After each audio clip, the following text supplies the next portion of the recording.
सदस्यगण, माननीय अध्यक्ष महोदय,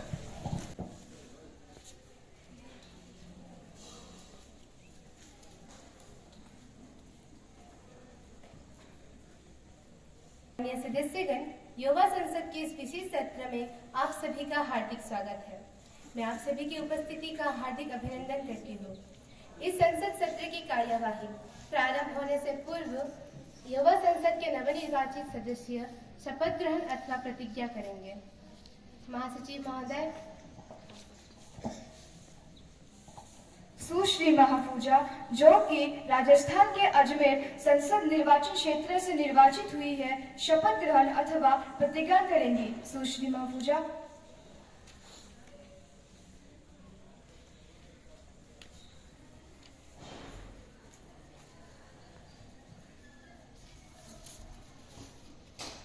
आप शपथ ग्रहण करेंगी या प्रतिज्ञा करेंगी? मैं शपथ ग्रहण करना चाहूँगी। आप किस भाषा में शपथ ग्रहण करना चाहेंगे? मैं हिंदी भाषा में शपथ ग्रहण करना चाहूँगी।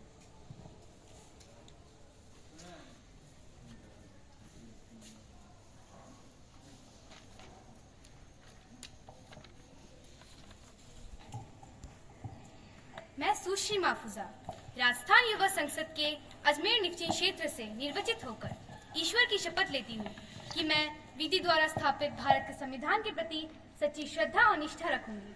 मैं भारत की प्रभुता और अखंडता अक्षुण्ण रखूंगी तथा मैं जिस कर्तव्य को ग्रहण करने वाली हूँ उसका निष्ठापूर्वक निर्वहन करूंगी। धन्यवाद।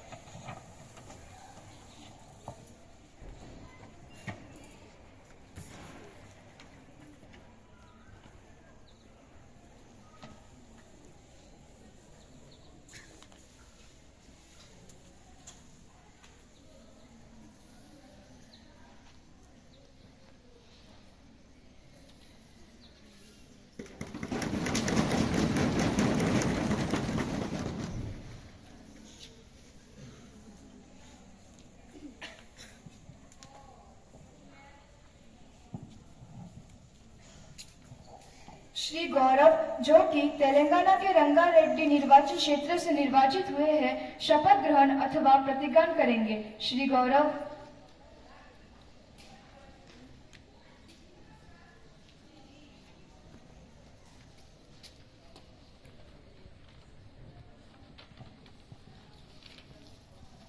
आप शपथ ग्रहण करेंगे या प्रतिज्ञा करेंगे? आप किस भाषा में शपथ लेना चाहेंगे?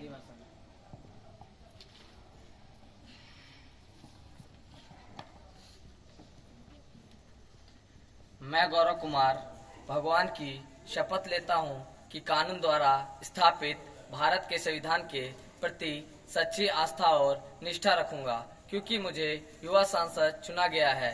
मैं भारत की संप्रभुता और अखंडता का समर्थन करता हूँ और उसका ईमानदारी से समर्थन करता हूँ। धन्यवाद।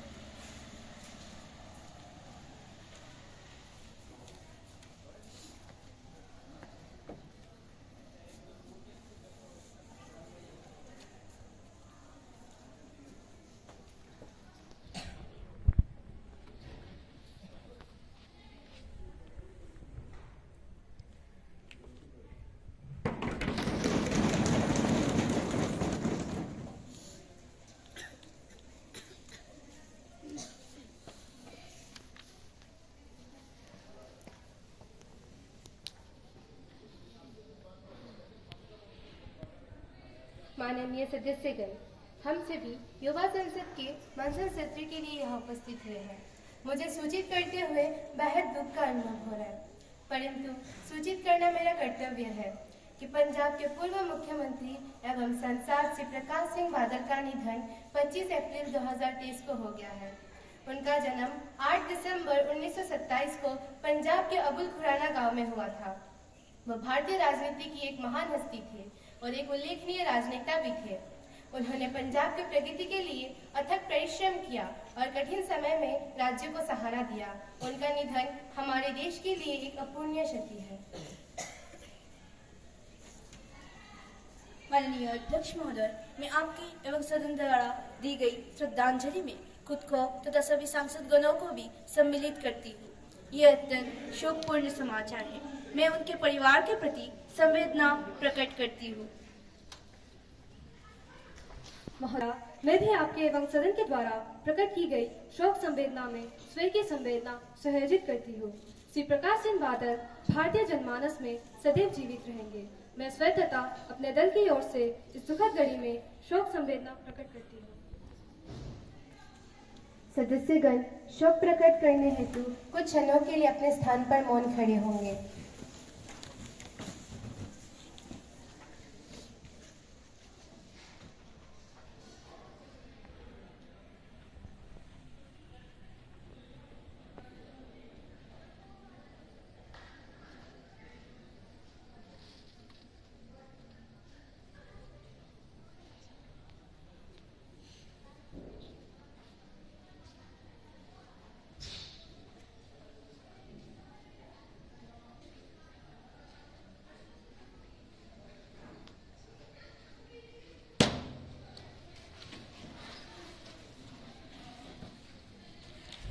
महासचिव शोक संतप्त परिवार को संवेदना संदेश भेजेंगे। जी महोदया। माननीय प्रधानमंत्री सदन के नए मंत्रियों का परिचय करवाएंगे। माननीय अध्यक्ष महोदय, मैं आपके एवं आपके माध्यम से सदन का नए मंत्रियों का परिचय करवाना चाहूँगी। नए मंत्रियों की सूची में जनजातीय कार्य मंत्रालय सुश्री सुष्मी को प्रदान किया गया। कपड़ा मंत्रालय सुश्री सुपर्णा को प्रदान किया गया।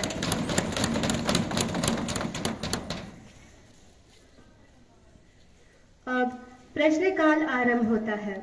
प्रश्न संख्या 101 सुश्री रिहा। चेहरे पर तेजाब डालकर बोलो क्या पाया तुमने, रूह हमारी जलाकर बोलो क्या पाया तुमने, यूं हमें रुलाकर बोलो क्या पाया तुमने। यह मत समझना कि टूट गए हैं हम, यह मत समझना कि टूट गए हैं हम, देख फिर से जमाने को बदल रहे हैं हम, देख फिर से जमाने को बदल रहे हैं हम। माननीय अध्यक्ष महोदया, मैं एक महिला हूँ और हमारे देश के प्रधानमंत्री जी भी एक महिला है और आज मेरा मुद्दा महिलाओं पर हो रहे अत्याचारों का है। माननीय महोदय, भारत में एसिड अटैक से कई महिलाओं का जीवन बर्बाद हो रहा है और अब हमें भी डर लगने लगा है कि हम पर भी कभी कोई एसिड अटैक कर सकता है। माननीय अध्यक्ष, मैं राष्ट्र की ओर से गृह मंत्री से एसिड हमलों की सामाजिक बुराई के बारे में अपने प्रश्न पूछना चाहती हूँ। क्या एसिड की बिक्री पर मौजूदा विनियमन के बावजूद भी एसिड की आसानी से उपलब्धता है? यदि है तो इसका ब्यौरा क्या है? क्या सरकार ने महिलाओं पर एसिड हमलों के लिए इस्तेमाल किए जाने वाले एसिड की बिक्री को हतोत्साहित करने के लिए कोई ठोस कदम उठाया? यदि उठाया तो इसका ब्यौरा क्या है? और मैं ये भी जानना चाहती हूँ कि भारत में एसिड अटैक की कितनी शिकायतें दर्ज की गई है और उनमें से कितनों को सजा मिली है। मैं चाहती हूँ कि मेरे प्रश्न का जवाब गृह मंत्री दें। Minister of home affairs please.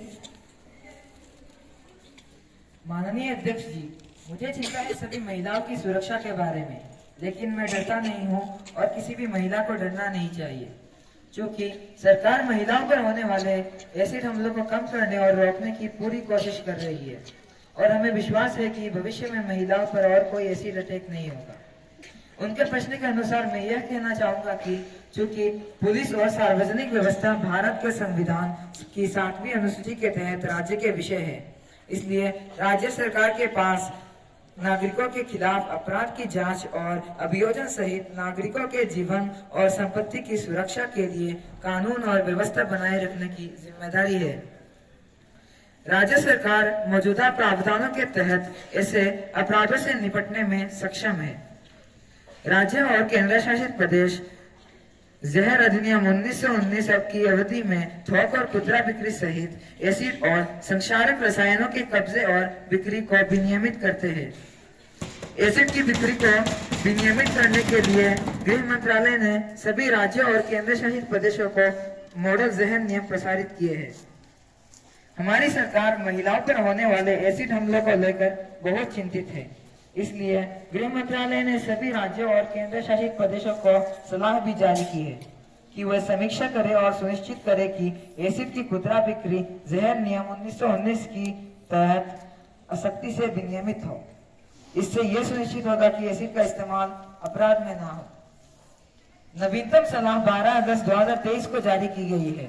मैं यह फिर से दोहराता हूँ कि नवीनतम सलाह 12 अगस्त 2023 को जारी की गई है। सलाह गृह मंत्रालय की वेबसाइट पर उपलब्ध है। जैसा कि सरकार पिछले 3 सालों से यह जिम्मेदारी ले रही है और हम वादा करते हैं कि आने वाले सालों में महिलाओं पर और कोई एसिड अटैक नहीं होगा। माननीय अध्यक्ष महोदया, मुझे उम्मीद है कि मेरे विपक्ष को जवाब मिल गया होगा। धन्यवाद। Question number 102, Ms. Marufa.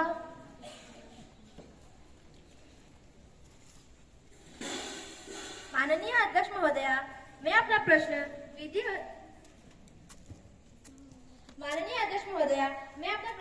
विधि एवं न्याय मंत्री से ये कहना चाहती हूँ। मंत्री जी, ऐसा सुनने में आया है कि सरकार द्वारा वोटर आईडी को आधार कार्ड से जोड़ने के कार्यक्रम लगातार चलाए जा रहे हैं। क्या इस प्रकार के कार्यक्रम से हमें कोई फायदा होगा?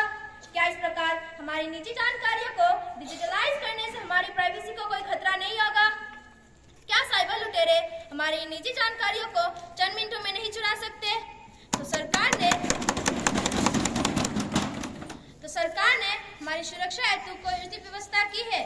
अगर की है तो क्या? माननीय अध्यक्ष, मैं चाहती हूँ मेरे प्रश्न का उत्तर कृपया लैंड जस्टिस मिनिस्टर प्रदान करें।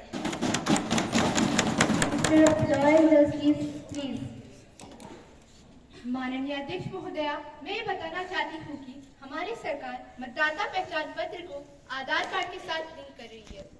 ऐसा हम इसलिए कर रहे हैं क्योंकि एक बहुत बड़ी समस्या बहु नामांकन के सामने आ रही है, जिसमें एक ही व्यक्ति के नाम कई चुनाव क्षेत्र में दर्ज मिले हैं। इनको आधार कार्ड के साथ लिंक करने के बाद एक से अधिक चुनाव क्षेत्र में मतदाता सूची में दर्ज नामों का ऑनलाइन माध्यम से पहचान की जा सकेगी और इसके लिए हमारी सरकार 2022 से ही निर्वाचन विधि अधिनियम के तहत आधार कार्ड को वोटर आईडी के साथ जोड़ने का प्रबंध किया है। और मारूफा जी, आप निश्चित रहिए, आपके और देश के सभी नागरिक की निजी डेटा सुरक्षित हाथों में है। इसके लिए हमने कई साइबर एजेंसियां नियुक्त की है जो साइबर क्राइम जैसे अपराधों पर नजर रखे हुए। Supplementary question. Yes miss Madhavi. महोदया, इस लिंकेज की प्रक्रिया में कई सारे राज्यों में धोखेबाजी और मतदाता सूची में हेरफेर जैसी सूचनाएं सामने आई है। इसके बारे में आपकी सरकार क्या कर रही है?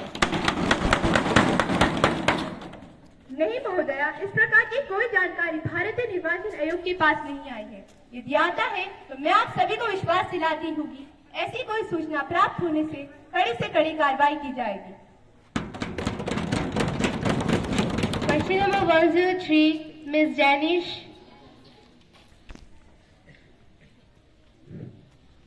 माननीय अध्यक्ष जी, केवल इस सदन में बैठे लोग ही नहीं, संसद ने कहा कि भारत के बहुत से लोग शिक्षा, व्यवसाय, रोजगार आदि के उद्देश्यों के लिए विदेश जाते हैं। इसलिए मैं विदेश मंत्री से यह सवाल करना चाहती हूँ कि भारत के लोगों को नस्लवाद की समस्या का सामना करना पड़ता है। क्या सरकार विदेशों में रहने वाले भारतीयों की सुरक्षा के लिए कोई कदम उठा रही है? और अगर सरकार ने कोई कदम उठाया है, मैं विदेश मंत्री से यह जानना चाहती हूँ कि दूसरे देशों में बसे भारतीयों के लिए सरकार ने क्या कदम उठाए हैं? विदेश मंत्री जी।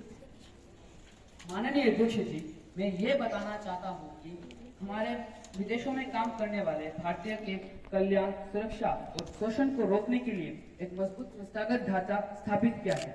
इस ढांचे के कारण हमारे भारतीय कामगार विदेशों में सुरक्षित और खुशहाल जीवन जी रहे हैं। Emigrate system, pre departure orientation program, MADAD portal, भारतीय समुदाय कल्याण कोष, भारतीय मिशनों और पोस्ट पर भारतीय सहायता केंद्र, हेल्पलाइन, आश्रय गृह आदि कुछ महत्वपूर्ण तंत्र है जो विदेशों में भारतीय कामगारों की शीघ्र सहायता करने के लिए है। कुछ कार्यक्रम प्रणाली और केंद्र हमारे भारतीय कामगारों को शोषण से बचाने में मदद करते हैं और साथ ही हमारे सरकार ने खाड़ी देशों सहित प्रमुख गंतव्य देशों के साथ श्रम, रोजगार और सहयोग समझौता पर हस्ताक्षर किए हैं और भारतीय कामगारों की शिकायतों के निवारण और अधिकारों की सुरक्षा के लिए संयुक्त कार्य समूह की बैठकें आयोजित किए। उपतवास विधेयक 2021 वर्तमान में सभी हितधारकों के साथ परामर्श के चरण में है। और इसका उद्देश्य प्रवास और गतिशीलता के लिए पर्याप्त अवसरों और देशों में काम कर रहे भारतीय श्रमिकों को शोषण के खिलाफ सुरक्षा के साथ एक व्यापक उपवास ढांचा स्थापित करना है। Question number 104, Miss Tasneem please. हम सभी जानते हैं शिक्षा हमारे लिए कितना महत्वपूर्ण है और देश में आधुनिक तकनीकों का प्रयोग करके शिक्षा को नया रूप देना भी समय समय पर आवश्यक है। महोदया, वर्तमान सरकार द्वारा देश में नई शिक्षा नीति लागू करने की बात बार बार की जा रही है। महोदया, मैं आपके द्वारा नई सरकार से यह पूछना चाहती हूँ, क्या ये शिक्षा नीति लागू करने के बाद भी शिक्षा क्षेत्र में सकारात्मक परिवर्तन हो पाएगा? शिक्षा मंत्री मेरे जवाब का उत्तर दें।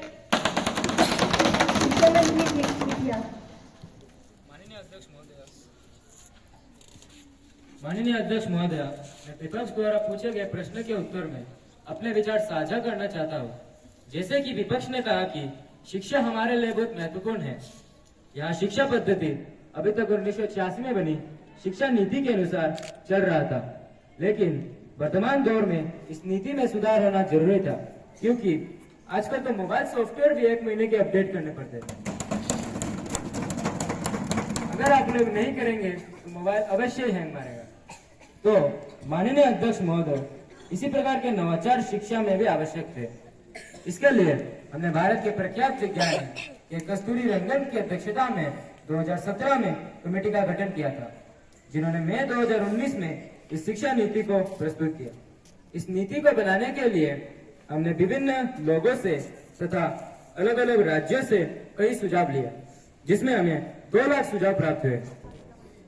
और मैं खुशी के साथ बताना चाहूंगा कि अब यह नीति अंतिम रूप देने की प्रक्रिया में है। जहां तक इस नीति के प्रभाव की बात करें तो यह नीति विद्यार्थी को न सिर्फ ज्ञान प्रदान करेगी, बल्कि उनके विभिन्न कौशलों का विकास भी करेगी और भारत को ज्ञान की महाशक्ति बनाएगी। इस नीति से न सिर्फ शिक्षा में नवीनीकरण होगी, बल्कि भारत को प्राचीन शिक्षा प्रणाली का भी समावेश किया गया है। इसके लिए हमारी सरकार विभिन्न शैक्षणिक संस्थाओं से हजारों शिक्षकों को प्रशिक्षण दे रही है और आने वाले समय में भी दिया जाएगा। मैं उम्मीद करता हूँ कि मंत्री जी को एनईपी 2020 से संबंधित अब कोई शंका न रही होगी। प्रश्न संख्या 105, श्रीमती अमीना। माननीय अध्यक्ष महोदया, आज मैं इस देश के आम हवाई यात्रियों का दर्द आप सबके सामने रखना चाहूंगी। वादा था कि हवाई चप्पल पहनने वाला भी हवाई जहाज की सैर कराई जाएगी। आलम यह है कि बाटा कंपनी का जूता पहनने वाला भी आज हवाई जहाज के टिकट नहीं खरीद पा रहे हैं। Economic class is no more economical ma'am. आप उस आम आदमी का सोचिए जो स्काई रॉकेटिंग प्राइस से जूझ रहा है। एक और दिलचस्प चीज है कि एक ही सेक्टर की एक ही दिन की सेम एयरलाइन जो अलग अलग समय पर उड़ती है, उसकी भी रेट अलग है। माननीय अध्यक्ष जी, हमें इस देश में एयर यात्रा को लग्जरी ट्रेवल नहीं बताना है, आम ट्रेवल बनाना है, जैसे कि ट्रेन का है। अगर ट्रेवल की रफ्तार बढ़ेगी तभी देश की रफ्तार बढ़ेगी। माननीय अध्यक्ष जी, दूसरा दर्द जो इस देश के आम आदमी रोज सफर कर रहे हैं वो है ओवर क्राउडेड एयरपोर्ट्स। आज हमारे देश के एयरपोर्ट्स बस अड्डे जैसे बन गए हैं। आप हालात देखें, सिक्योरिटी लाइन से लेकर चेक इन लाइन तक लोग लाइनों में खड़े हैं और उनकी फ्लाइट भी इस चक्कर में मिस हो जाती है। इतनी ओवर क्राउडेड एयरपोर्ट्स आज हमारे देश की बन चुकी है। अध्यक्ष जी, यात्रियों का तीसरा दर्द, सुपर एक्सपेंसिव फूड। अध्यक्ष जी, आज एयरपोर्ट पर खाना इतना महंगा है कि आज यात्री पानी पीकर अपना पेट भर रहे हैं कि उसको कहीं 200 रुपए की चाय और 250 रुपए की समोसा ना खरीदना पड़े। अध्यक्ष जी, क्या एक आदमी ट्रेवल के दौरान एक चाय नहीं पी सकता? अध्यक्ष जी, क्या इस पर कोई रेगुलेशन नहीं होना चाहिए? प्रधानमंत्री जी, जवाब देने की कृपा करें। प्रधानमंत्री जी कृपया। माननीय अध्यक्ष महोदया, मैं इस विषय पे हमारे कैबिनेट में मंत्रियों के साथ चर्चा करूंगी और आने वाले समय में इस विषय पर कानून बनाने की पूरा कोशिश करेंगे।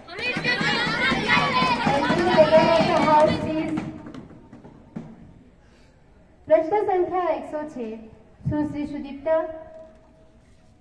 माननीय अध्यक्ष महोदया, मैं चाहती हूँ कि रक्षा मंत्री ये बताने की कृपा करें कि एक भारतीय थिंक टैंक द्वारा एक अध्ययन कराया गया था जिसमें ये पाया गया कि हमारे रक्षा कार्मिक बड़ी संख्या में गंभीर तनाव में, जिसके परिणाम स्वरूप देश में हर साल आत्महत्या, भाई भतीजावाद और अप्रिय घटनाएं होती है। इस तनाव के कारण उनमें से कुछ अपनी सेवाएं भी छोड़ रहे हैं। यदि हाँ, तो हमारी सरकार क्या कर रही है? और यदि वे कुछ कर रहे हैं तो पिछले 3 वर्ष में गंभीर तनाव के कारण जिन्होंने अपनी सेवाएं छोड़े थे उनका रिपोर्ट दें और हमारी सरकार द्वारा क्या कदम उठाए जा रहे हैं। सरकार सेवारत रक्षा बलों में तनाव को कम करने के लिए क्या कदम उठा रही है और सरकार सेवारत रक्षा कर्मियों के लिए क्या बेहतर सुविधाएं और अवसर सुनिश्चित कर रही है। रक्षा मंत्री जी कृपया। माननीय अध्यक्ष महोदया, मैं यह कहना चाहूंगा कि विपक्ष को सूचित करें कि आत्महत्या और भाईचारे की हत्या के मामलों की संख्या बहुत कम है और सशस्त्र बलों द्वारा शुरू किए गए कई उपायों के कारण उनमें गिरावट आई है, जिसमें रक्षा मनोवैज्ञानिक अनुसंधान संस्थान द्वारा अनुशंसित अध्ययनों का संचालन और कार्यान्वयन शामिल है। और हमारे पास उपलब्ध आंकड़ों के अनुसार पिछले 3 वर्षों में किसी भी रक्षाकर्मी ने तनाव के कारण सेवा नहीं छोड़ी है। अंतिम प्रश्न के लिए मैं गर्व से कह सकता हूं कि सरकार ने सैनिकों के बीच तनाव की दिशा में कई कदम उठाए हैं, जिसमें प्रशिक्षित मनोवैज्ञानिक परामर्शदाता की तैनाती, भोजन और कपड़ों की गुणवत्ता में सुधार, तनाव प्रबंधन में प्रशिक्षण, वरिष्ठ नागरिकों की पहुंच में मनोरंजन की सुविधाएं, सीमा क्षेत्र से सैनिकों की आवाजाही के लिए सुविधाएं और विभिन्न स्तरों पर शिकायत समाधान तंत्र की स्थापना शामिल है। मुझे उम्मीद है विपक्ष मेरे जवाब से संतुष्ट होगा। क्वेश्चन नंबर 107 मिस तौस्मिया प्लीज। माननीय अध्यक्ष महोदया, मैं आपके माध्यम से रूलिंग पार्टी के रेल मंत्री जी से प्रश्न पूछना चाहती हूँ।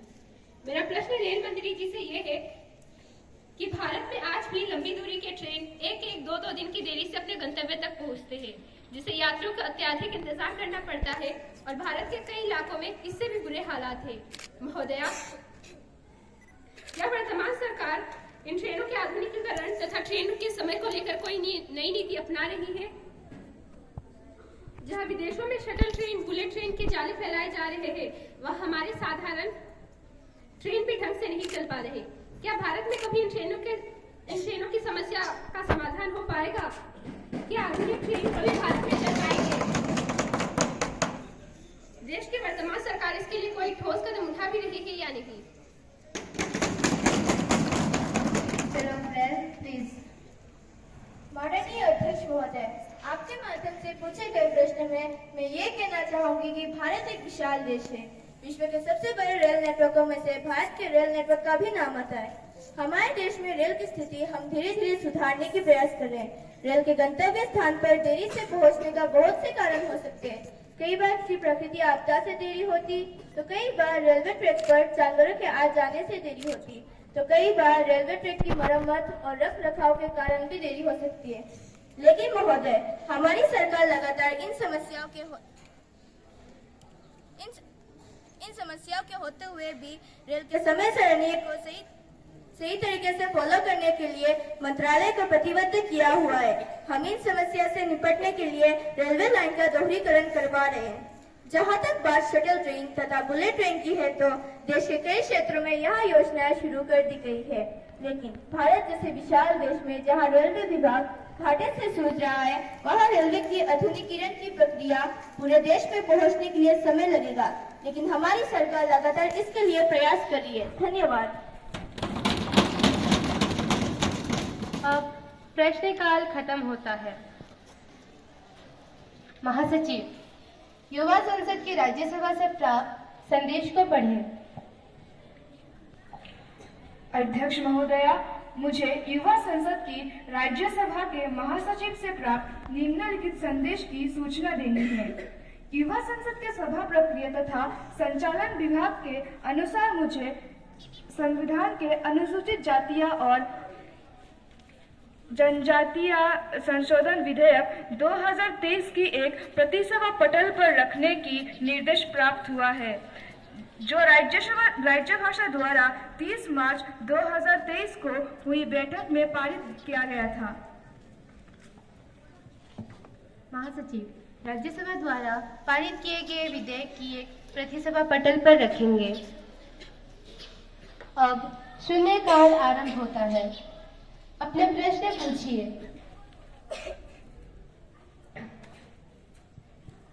जी सुश्री बनिजिका। माननीय अध्यक्ष महोदय, 23 अगस्त का दिन इतिहास में दर्ज हो चुका है। चंद्रयान 3 ने चांद के साउथ पोल पर लैंडिंग की और भारत ऐसा करने वाला प्रथम देश बन गया और चांद पर जाने वाला चौथा देश।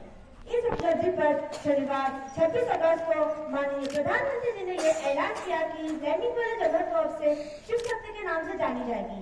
माननीय अध्यक्ष महोदय, मेरा प्रश्न ये है कि क्या मंत्री जी हमें ये बताएंगे कि चंद्रयान 3 किस प्रकार लगातार कार्य करता रहेगा एवं देश की किस प्रकार से उन्नति होगी या जनता के पैसे की व्यर्थ बर्बादी होगी?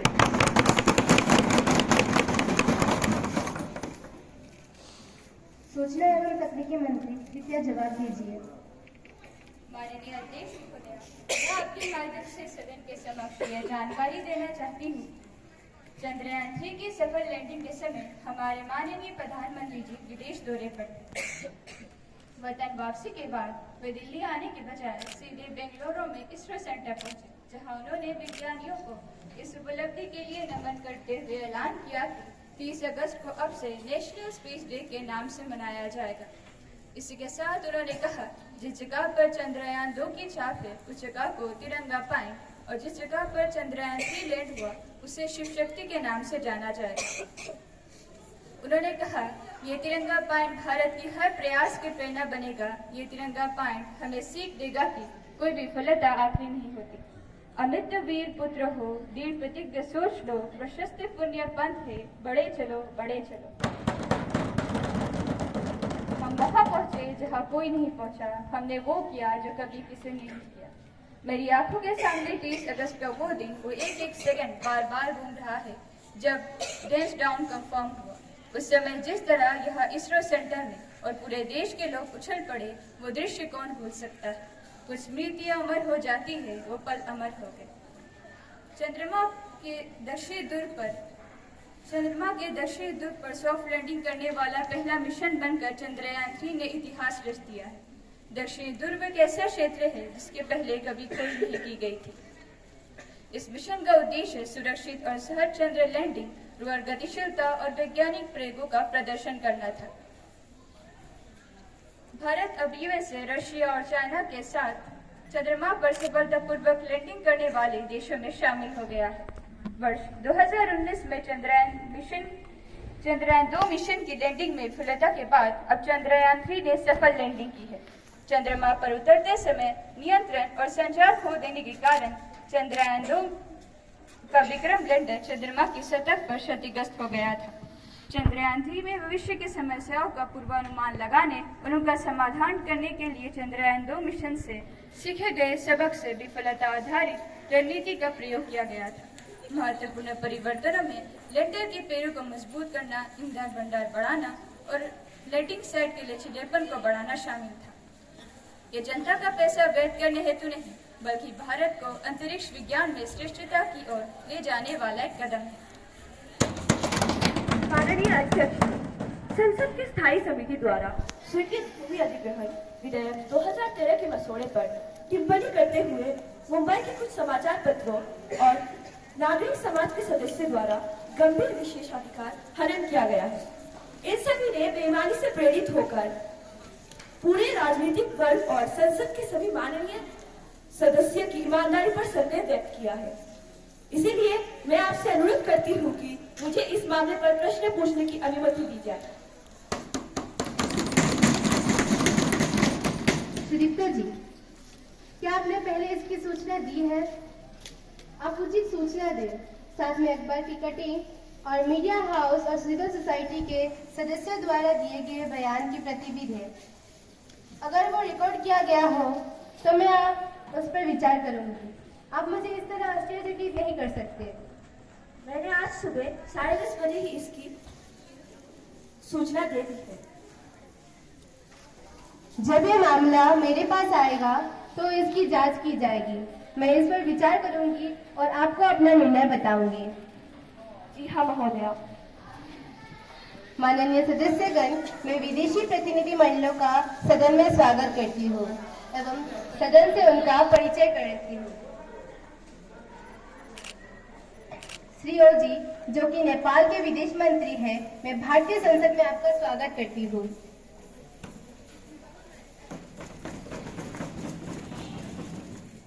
श्री आयुष, जो कि नेपाल के रक्षा मंत्री हैं, मैं भारतीय संसद में आपका स्वागत करती हूँ। ये अतिथि भारत की यात्रा पर है। हम अपने देश में उनकी सुखद यात्रा की कामना करते हैं और उम्मीद करते हैं कि भारत में इनका ठहराव आरामदायक रहे। हम इनके माध्यम से इनके देश के निवासियों को हार्दिक शुभकामनाएं देते हैं।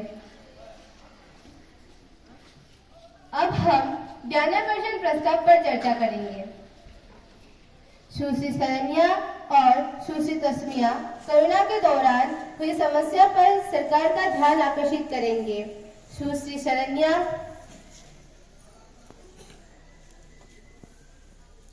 माननीय अध्यक्ष महोदया, आज मैं हमारी इस युवा संसद के सदन में आपके माध्यम से सरकार का ध्यान एक महत्वपूर्ण मुद्दे की ओर खींचना चाहूंगी। महोदया, हम सभी जानते हैं कि कोरोना के कारण भारत के हर क्षेत्र में बुरे प्रभाव पड़े। इस सब में सबसे महत्वपूर्ण और गंभीर मुद्दा यह है कि कोरोना के काल में 2 वर्ष तक शैक्षणिक संस्थाओं को बंद रखना पड़ा। इसके दौरान प्राथमिक शिक्षा से छोटे छोटे बच्चे वंचित रहे। इन छोटे बच्चों को 2 वर्ष तक शिक्षा से दूर रहना पड़ा। बच्चे ऑनलाइन माध्यम से भी नहीं जुड़ पाए क्योंकि भारत के हर तबके के पास ऑनलाइन सुविधाएं उपलब्ध नहीं थी। महोदया, मैं सरकार से इन बच्चों की शिक्षा में हुई नुकसान की भरपाई के लिए कोई उचित कदम उठाने और पर्याप्त नीति बनाने का आग्रह करती हूँ। धन्यवाद। Yes miss Tasmiya. माननीय अध्यक्ष महोदया, इसी के साथ मैं एक और बात पर सदन का ध्यान आकर्षित करना चाहती हूँ। इस कोरोना काल में बहुत सारे लोगों के घर तबाह हो गए हैं। बहुत सारे छोटे छोटे बच्चों के माता पिता गुजर गए और अब उन्हें पालने वाला कोई नहीं रहा और कई जगह पर वृद्ध लोगों का एकमात्र कमाने वाला सहारा कोरोना ने उसे छीन लिया। महोदया, मैं सरकार का ध्यान इस तरफ भी खींचना चाहती हूँ कि वे वृद्ध एवं छोटे बच्चों के लालन पालन के लिए उचित कदम उठाए। माननीय प्रधानमंत्री जी।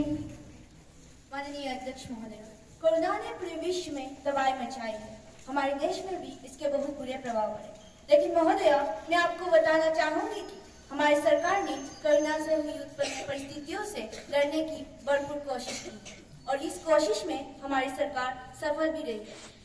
हम उन मरने वाले लोगों के परिवारों के प्रति गहरा सांत्वना रखते हैं। उन परिवारों के मदद के लिए हमारी सरकार ने ऐसी योजनाएं बना रही है जिससे उन परिवारों को मदद की सके। हम उन मरने वाले लोगों के प्रति गहरा शोक व्यक्त करते हैं, लेकिन ये भी सत्य है कि मरने वाले की कमी को पूरा नहीं किया जा सकता।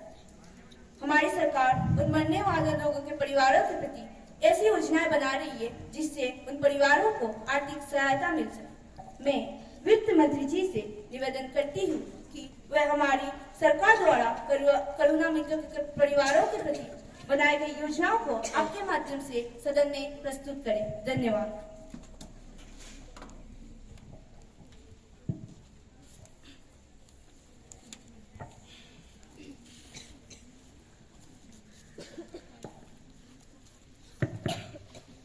माननीय अध्यक्ष महोदया, सबसे पहले तो मैं आप सभी को धन्यवाद देना चाहता हूँ कि उन्होंने मुझे कोरोना मृतकों के परिवारों के लिए सरकार द्वारा किए गए प्रयासों को सदन के सामने प्रस्तुत करने का मौका दिया।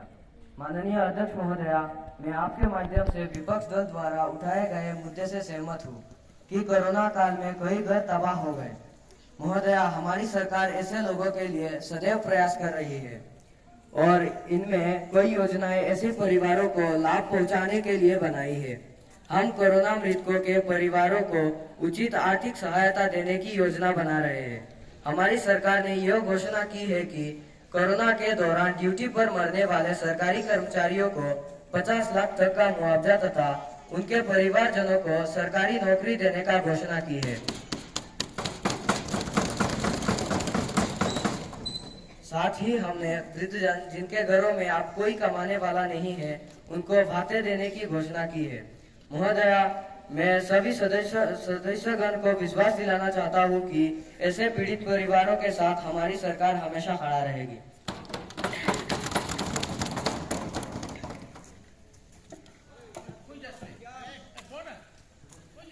माननीय अध्यक्ष महोदय, अब मैं इस काल के दौरान शिक्षा में हुए व्यवधानों को दूर करने के लिए सरकार द्वारा उठाए गए कदमों को आपके समक्ष प्रस्तुत करने के लिए शिक्षा मंत्री जी को आग्रह करती हूँ कि वे शिक्षा जगत की कल्याणकारी योजनाओं को आपके माध्यम से सदन में प्रस्तुत करें।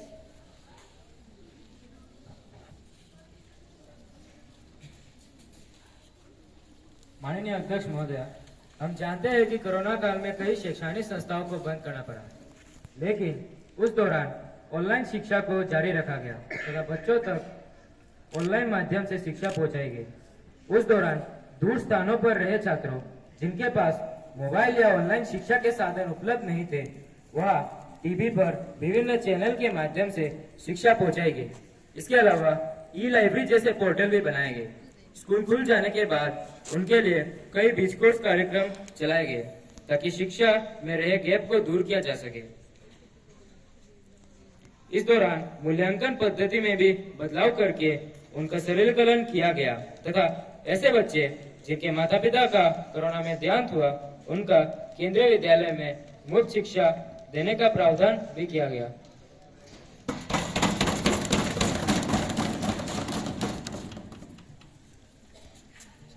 अब हम सदन में नए विधेयक पर चर्चा करेंगे जिसका नाम है कृषक उपज व्यापार और वाणिज्य विधेयक 2024। माननीय कृषि मंत्री कृपया।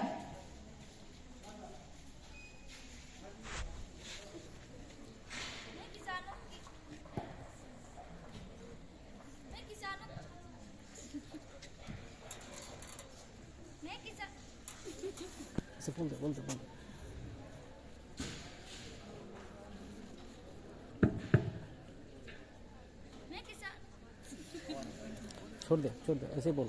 मैं किसानों की वर्तमान समस्या को दूर करने एवं उनके जीवन में सुधार लाने के लिए कृषक उपज व्यापार और वाणिज्य विधेयक 2023 के प्रस्ताव पर विचार करने की अनुमति चाहता हूँ।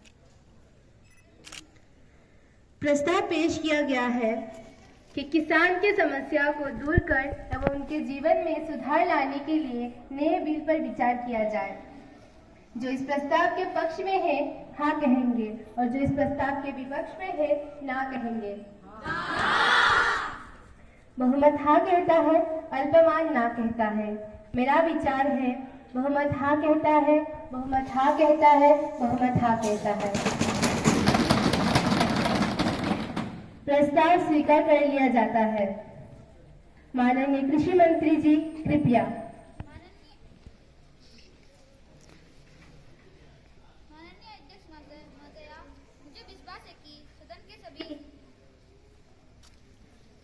सदस्य दलीय मतभेदों को भूलकर हृदय से इस नए विधेयक का स्वागत करेंगे और देश के भावी विकास का मदद करेंगे। इस बिल के माध्यम से किसानों की समस्या का निराकरण करने का सरकार भरसक प्रयास कर रही है। जैसा कि आप सभी जानते हैं कि भारत जैसा देश जो लगातार विकास की सीढ़ी पर अग्रसर है, वो लगातार आगे बढ़ रहा है। इन सब में कोई अगर पीछे छूट रहा है वो है आज का किसान। इस देश में नींव किसी पर उदारित है, उस देश का किसान आज उठकर जीने के लिए मजबूर है। उनकी समस्या के निराकरण के लिए और हमारे पालनहार को खुशहाली से बनने के लिए मैं आज सदन के सामने यह बिल प्रस्तुत करने के लिए अनुमति चाहता हूँ। मुझे अनुमति दीजिए कि मैं यह बिल जिसका नाम कृषक उपज और व्यापार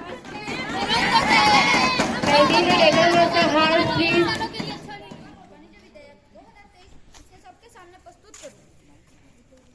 इस बिल के तहत किसान एवं एपीएमसी मंडी के बाहर जाकर भी अपना फसल बेचने के लिए स्वतंत्र होगा तथा किसी भी व्यापारी को अपना अनाज बेच सकता है।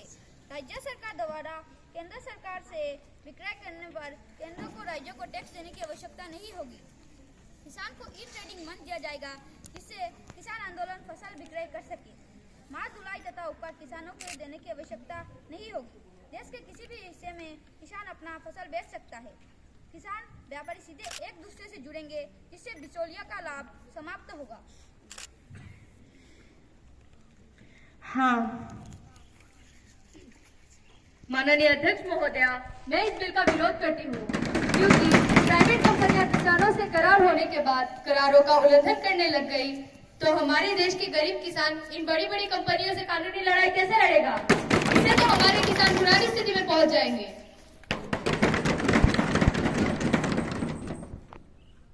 माननीय अध्यक्ष महोदय, मैं इस बिल के समर्थन में हूँ क्योंकि मुझे ये लगता है अगर किसान अपनी फसल सीधे व्यापारियों को अपने दामों में बेचेगा तो इससे किसानों की आर्थिक स्थिति में सुधार आएगा। माननीय अध्यक्ष महोदया, मैं इस बिल का विरोध करती हूँ क्योंकि अगर ये बिल पारित होता है तो प्राइवेट कंपनी अपने मनमाने ढंग से काम करेगी जिससे एमएसपी के बंद होने का खतरा है और यदि एमएसपी बंद हो गया तो किसानों को अपनी फसलों के सही दाम नहीं मिलेंगे। प्राइवेट कंपनी अपने मनमाने ढंग से उनसे कम दामों में फसलें खरीदेगी जिससे जो किसान पहले से बेहाल है वो और भी अधिक खतरे में आ जाएंगे। जय जवान जय किसान नारे वाले इस देश में किसान की बेहाली को दूर करने का ये सही तरीका नहीं है।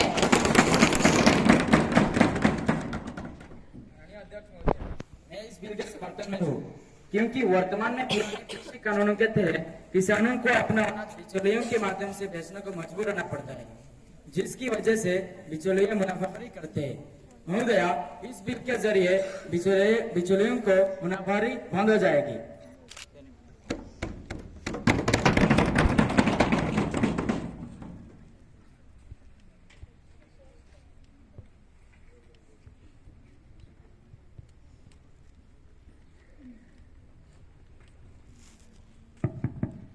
माननीय अध्यक्ष महोदया, मैं इस बिल के समर्थन में हूँ क्योंकि इस बिल की सहायता से हमारे देश के किसान अपने फसल स्वतंत्र रूप से अपने दामों में बेच पाएंगे और उन्नति की ओर कदम बढ़ाएंगे। धन्यवाद।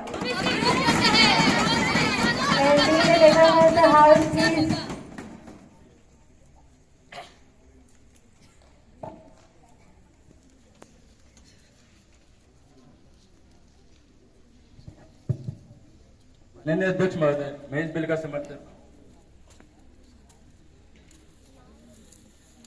माननीय अध्यक्ष महोदया, मैं इस बिल का समर्थन करती हूँ।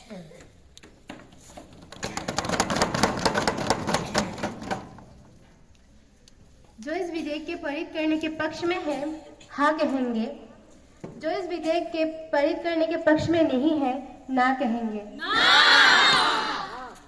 बहुमत हाँ कहता है, अल्पमान ना कहता है। मेरा विचार है बहुमत हाँ कहता है, बहुमत हाँ कहता है, बहुमत हाँ कहता है। विधेयक पारित किया जाता है। अब सदन की कार्यवाही कल पूर्वाह्न 11 बजे तक के लिए स्थगित की जाती है।